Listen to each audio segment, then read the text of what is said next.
সময় হয় কি আপনাদের অ্যান্ড্রয়েড ফোন থেকে হটস্পট অন করতে গেলে হটস্পট অন হয় না। কোনো একটা কিছু লেখা দেখায়। তো বন্ধুরা এটা অনেকের ফোনে হয়ে থাকতে পারে। এটা বাই ডিফল্ট হয় অনেক সময় কেউ অজান্তেই নিজের অজান্তেই এই অপশনটি অন করে ফেলে। তো আজকের এই ভিডিওতে দেখাবো কিভাবে আপনারা হটস্পট অন না হলে অন করবেন সেই প্রক্রিয়াটি দেখাবো। তো আর কথা না বাড়িয়ে চলুন সরাসরি ভিডিও মূল টপিকে চলে যাওয়া যাক। Let's go start. তো গাইস আমি আমার ফোনের ডিসপ্লেতে চলে আসছি। এখন দেখেন আমি যদি আমার এই ফোন থেকে হটস্পটটা অন করতে যাই তাহলে কিন্তু হটস্পটটা অন হবে না। এখানে কিছু একটা লেখা দেখাচ্ছে।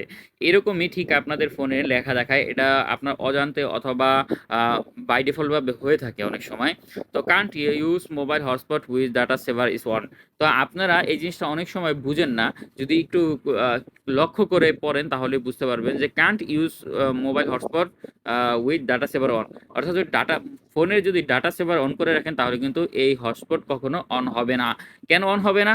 কারণ হচ্ছে আপনার ফোনে ডাটা সেভারটা অন করা হয় যে আপনার ফোন থেকে ডাটাটা কিছুটা সেভ করার জন্য। এখন যদি আপনি হটস্পটটা অন করে রাখেন তাহলে অন্য কোনো ফ্রেন্ডরা অথবা অন্য কোনো আপনার ডিভাইস কানেক্টর কিন্তু এই এমবি-টেমবি খেয়ে ফেলবে। ওকে? এইজন্যই ডাটা সেভার অন করে রাখা হয়।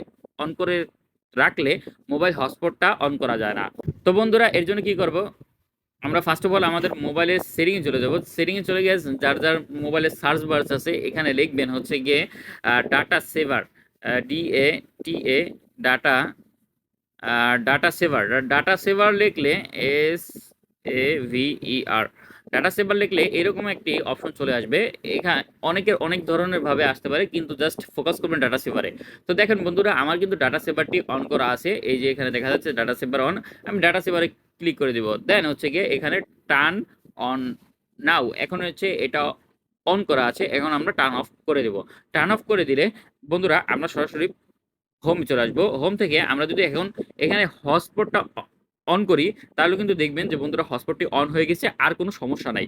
তো বন্ধুরা এইরকম যাদের সমস্যা হচ্ছে তাড়াতাড়ি এই ভিডিওটি দেখে বুঝে শুনে আপনারা সমাধান করে নিন।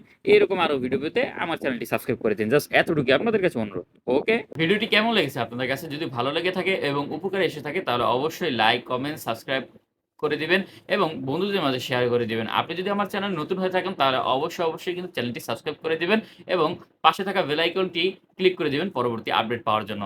তো সে পর্যন্ত সুস্থ থাকুন, ভালো থাকুন। Tata bye, by.